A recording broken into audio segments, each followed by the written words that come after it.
I grew up a mile out of town. Real close, but I was not towny. I had friends who were townies, but we didn't do the same things together. I didn't get on the bus to go swimming. I didn't go to the Jackson. I can remember only 2 times ever going to the Jackson Theater. Once was The Creature from the Black Lagoon. That's about it. Didn't do much else in town. Country kids just spent our days differently. Yeah, mostly doing chores. I'm Becky Poteet Sims, and I love Jonesborough with a passion. I always have, and I always will. When I was a wee little girl, I was born in the back bedroom of our big old white house. Farm, country, all the way. We had a dairy farm and 130 acres of land. We milked cows and bottled the raw grade A milk in these clear bottles. My first job was standing on a milk crate, dipping these bottles down in the disinfectant water. And there was a little boy named Freddie. He was on the other side, and he got to work turning the brush. And he would clean them, rub the brush along the lip of the bottle, and then put them in another disinfectant. We supplied all the milk in Jonesborough. Nobody else supplied milk. This was in 1929. I wasn't even born. All my brothers, John started first in delivering milk in 1929, and then as John grew up and he left and went to school, Jim fell into his slot, and he delivered the milk all around. And then when Jim got married and went off, that left June. June delivered the milk with Alfred. That's right. I was going to Booker T. Washington School at the time. This is where town and country met up, doing business. In the early morning, our brother June would pick me up about 6 o'clock, and we delivered milk in Jonesborough. Go from Depot Street to the county bridge up there. We had these here racks that you carry milk in, and they held 8 quarts of milk. I would just go into the house. It could be your house too, just like I was coming in my own house. They left the door open. I take the milk in, put it in the Frigidaire. I come back out, close the door. We did that morning after morning. We get close to my school on Spring Street, then he dropped me off at school. They sure did. They went in, put the milk in the refrigerators, and came out. If June was hungry, he thought nothing of making a ham sandwich out of their refrigerator and going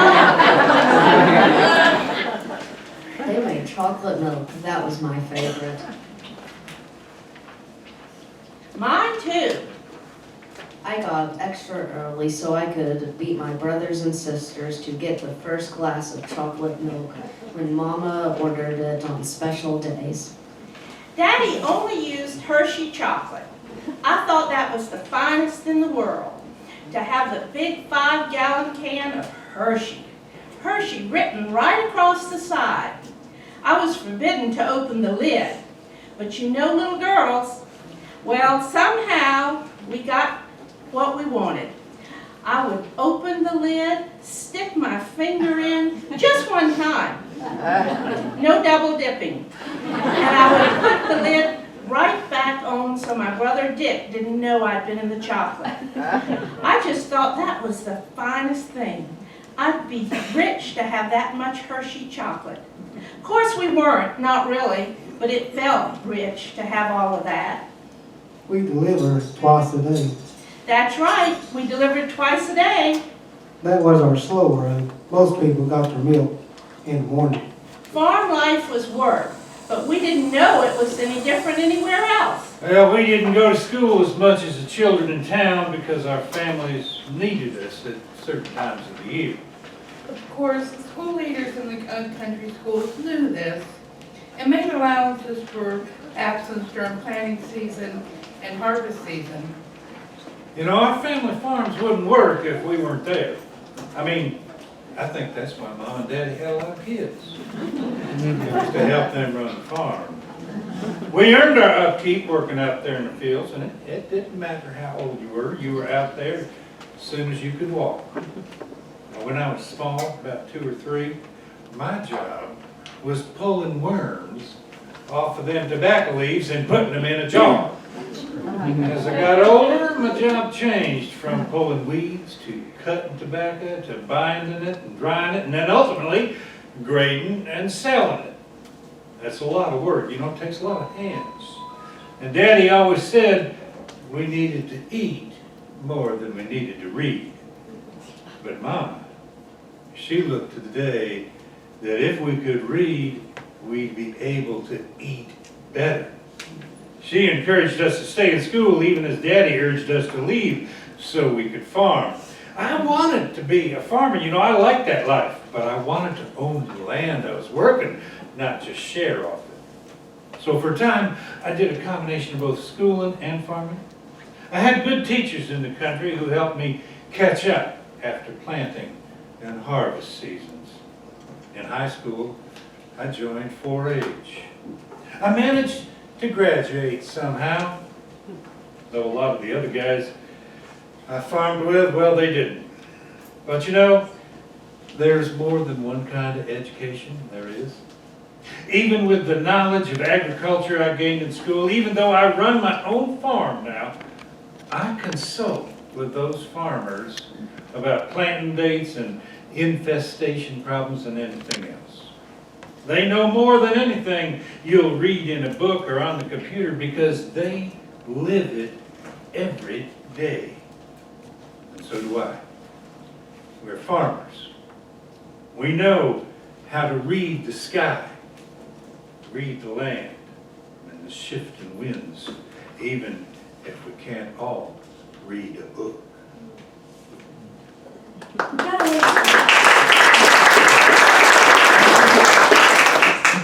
We got away with a lot living in the country, Josh. We were out in Boone's Creek, and in the summer, we get a hold of fireworks. At night, we climb up the old train trestle. On the way to Boone's Creek, a church. We drove them off the trestle when a car was going by.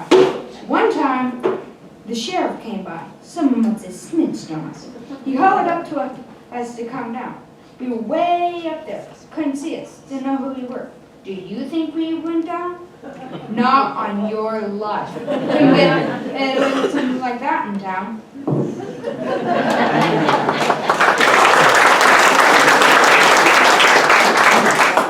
I remember when electricity and plumbing started to come out to the country. It was after the war, about 1950 or so. Well, before that, Mama and I, she lived with us, you know. We cooked on a wood stove, we had an outhouse like everybody else. Mama liked it well enough when we got a hang-down light and didn't have to use those smoky lanterns anymore. But one day, my husband Charlie calls us out to his truck. Come take a look at what I got. An electric stove. No more chopping firewood to cook or waiting for the fire to heat up the stove. But my mama, who was a stickler for tradition, had other ideas. No, sir. You won't catch me cooking on an electric stove. Wood stove was good enough for me all my life. Oh, You just as soon take it back, Charlie. but Mom, don't you want to give it a try? Hey, what about me? Don't I get a say? Of course you do. What do you say? I say let me try it. And I thought you were one of us. It's disappointing when you find these things out, isn't it? Tell you what, I'll bring it in and I'll set it next to the wood stove. That way you can still cook on your wood stove and Emily can try out this new-fangled electric one I got from Dogan's Taylor Hardware. So in the morning, Mama came downstairs like she always did, chopped wood kindling for the fire like she always did, lit it, waited for it to heat up like she always did. I came downstairs and turned a knob. After about a week or so of this, she calls out to Charlie. Charlie, you just as soon take this wood stove out of here. Mama had stepped into the world of modern convenience. Hey, you'll come out and see what I got here. Not again. What are you up to now, Charlie? Just about the most wonderful thing you will ever imagine. What is that? Looks like like a mighty uncomfortable chair. It doesn't even have any pillows. Oh, it's not a chair, Mom, it's a throne. Oh, wow. Charlie, did you really get one? Can we afford it? Of course we can. I saved up for it to be a surprise. What is this? Mom, we're gonna open up that closet and put this here indoor toilet in the house. We got a sink back there too. We are coming up in the world. What do you think, Mom? What do I think? It ain't right having a thing like that in this house. It just ain't natural. And it sure ain't right. You won't catch me using that thing inside the house. It ain't right. Wait, don't I get a say, Mama? Well, by the smile on your face, I guess you don't need to say anything. Charlie, go ahead, build your toilet closet, but you won't catch me in there. No, sir. It ain't natural having something like that in the house. Mom stayed true to her word. She couldn't imagine putting something indoors that for all of our natural days belonged outside. Well, as for me, I will say I did not miss the old worn path out back. Months passed. Then it was July. One of those mid-July thunderstorms came through and would not stop. I knew I shouldn't have had that second cup of coffee. She paced and paced by the door waiting for the rain to let up. But it came down for hours. Oh, dear. Oh, come on, Mom. You proved your point. We know you don't want to use it, and we don't expect you to, but it won't hurt just this once. Oh, all right. It is an emergency after all. Mom disappeared into the water closet. A few minutes later, she emerged. Charlie, you just soon take down that outhouse. This indoor one, it's a whole lot more natural than I thought.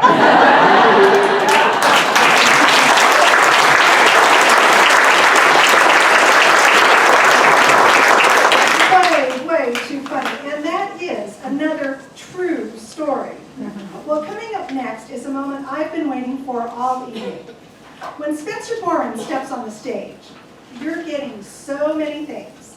An artist, a performer, a musician, a storyteller. He's performed here for the National Storytelling Festival, and he's performed his stories and music all over the world. He makes his home in New Orleans, but well, let's make him feel at home right here in Jonesborough. Help me welcome to the stage.